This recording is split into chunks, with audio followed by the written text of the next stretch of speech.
کی چھتوں کے اوپر سے کہتے ہیں کہ ایسے سوراخ کر دیے گئے تھے، کیونکہ انہیں یہ پتا چل گیا تھا کہ یہ جیلوں کی کوٹری میں دن کی گرمی میں بھی یہ اندر کوٹری میں جا کے سجدہ کرتے ہیں، رات کی تاریکی میں بھی یہ سجدہ کرتے ہیں۔ اوپر سے چھت کھول دی گئی کہ اچانک چھت سے جھانک کے دیکھیں کہ کوئی نماز تو نہیں پڑھ رہا۔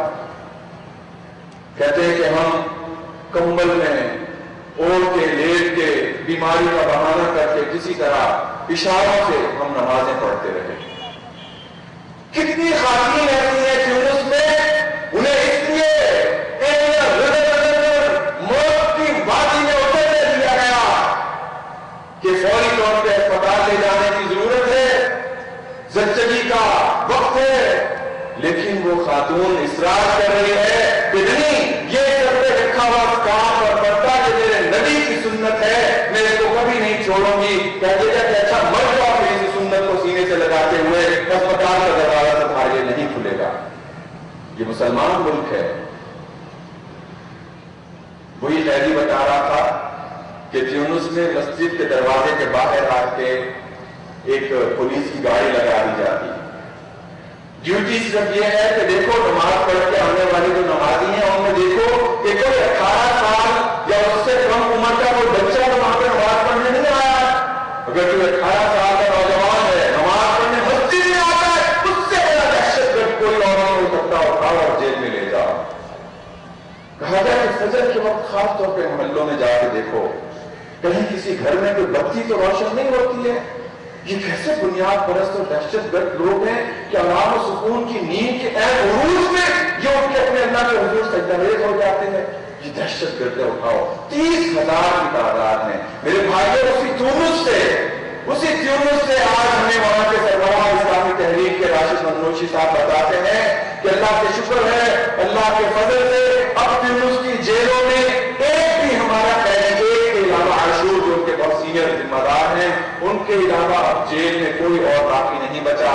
اور الحمدللہ آج وہی مساجد کہ جہاں پہ لوگوں کو عمروں کے اعتبار سے اٹھا کے جیلوں میں لے جایا جاتا تھا، وہ کہتے ہیں کہ اگر نمازوں کے اوقات میں اگر کوئی بندہ کم از کم 8 گھنٹہ رمضان میں وہ مسجد میں نہیں پہنچتا تھا، مسجد سے 8 گھنٹے کی مسافت دور پہ سڑک پہ اسے جا کے نماز ادا کرنا پڑتی تھی، وہاں تک لوگوں کی صفیں ہوتی تھی۔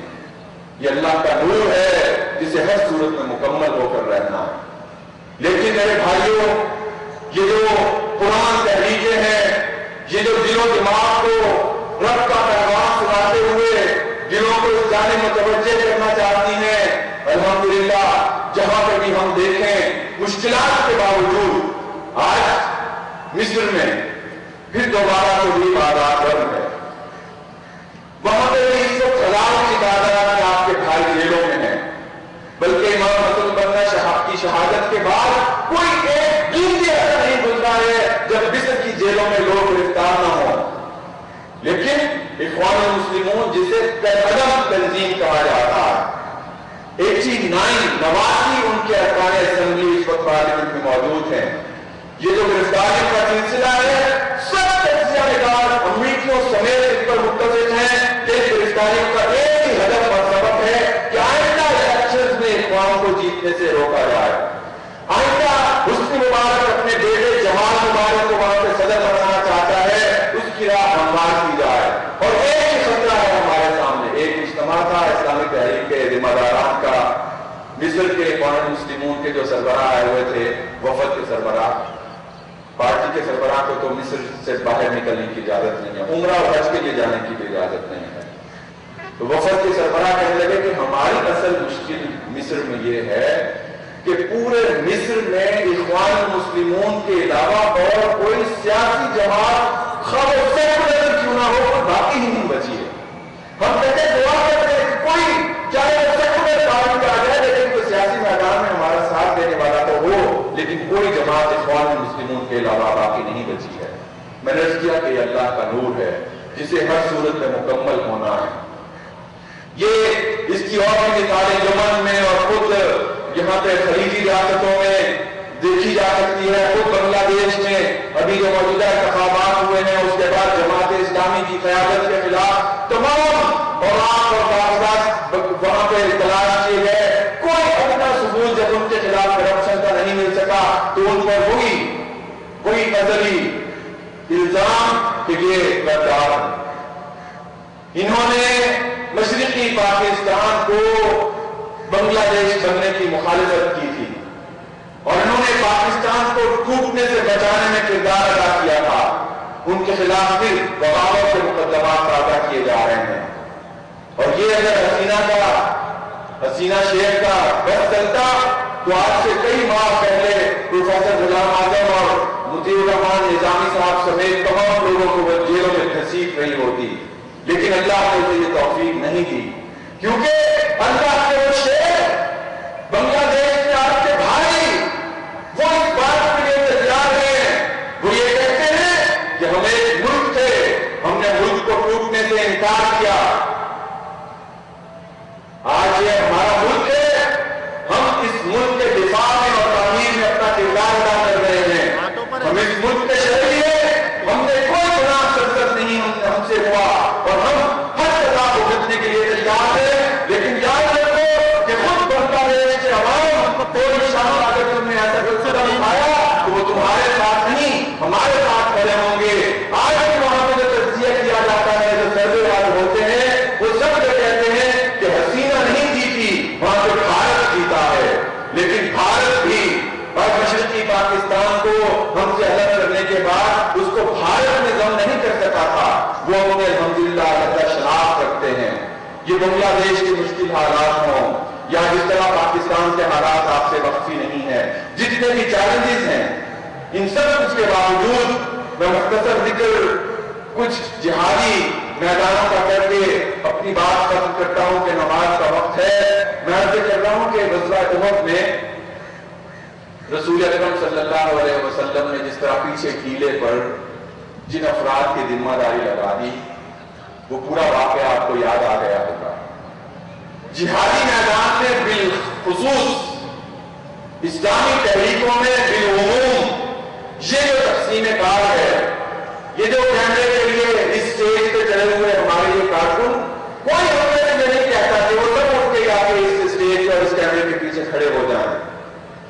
سب کو اپنی ذمہ داریاں معلوم ہیں. ہمارا اس کی سب سے خوبصورت مثال ہے القصام پہ یہ اگر ہے تو اس کے لوگوں کو اس سے کوئی سروکار نہیں ہے کہ سیاسی فیصلہ کس طرح ہو رہا ہے اور کس جانب جا رہا ہے. انہیں اپنی قیادت پر اعتماد ہے. ہم یہ کر کے کہتے ہیں کہ جو بھی فیصلہ ہماری سیاسی قیادت کرے گی ہم اس پر لبیک کہیں گے. سیاسی قیادت وہ کسی خوف اور کسی تحفظ کے بغیر, کسی خوف اور کسی بزدلی اور کسی حماقت کے بغیر وہ الحمدللہ دشمنوں کے ساتھ برسر پیکار ہے. فلسطین کا بھی عجیب منظر ہے. آپ پورے فلسطین کے نقشے کو اگر ذہن میں لائیں تو اس کے جنوب مغربی کنارے پہ ایک چھوٹی سی پٹی غزہ کی پٹی ہے. غزہ کے لوگوں کا قصور اور گناہ یہ ہے کہ انہوں نے حماس کو اپنی قیادت کے طور پہ چنا. 2006 میں جب الیکشنز ہوئے اور اس کے بعد اسماعیل ہنیہ کی وہاں پہ حکومت بنی, 2006 کے اختتام ہی پہ پورے غزہ کو باقی پوری دنیا سے کاٹ کر رکھ دیا گیا.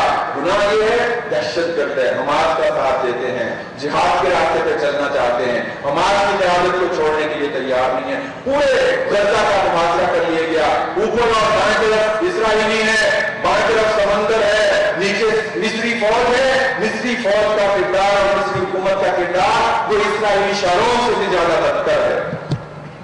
شارون یہ ایک اور علیحدہ سے موضوع ہے. کبھی موقع ملا اللہ نے عطا کیا تو آپ سے عرض کروں گا کہ وہ ایک بوڑھے مفلوج شیخ احمد یاسین کو شہید کرنے والا وہ شارون درندہ, وہ آج بھی موت اور زندگی کی دوراہے پر پیڑیاں رکھ رہا ہے, موت بھی سے قبول کرنے کے لیے تیار نہیں ہے. یہی کردار جب مصری حکومت نے ادا کرنا شروع کیا تو یہ غزہ حصار میں ہے. پانی کا ایک ٹرک ایک ٹینکر بھی وہ غزہ نہیں جا سکتا. سیمنٹ نہیں, ریت کی کوئی ڈوری بھی غزہ کے اندر نہیں جا سکتی. کوئی کھانے کی دیگ نہیں, روٹی کا ایک ٹکڑا بھی غزہ کے اندر نہیں جا سکتا. اور پھر اس سال کے آغاز میں آپ نے جو دیکھا اسرائیل نے وہاں پر جارحیت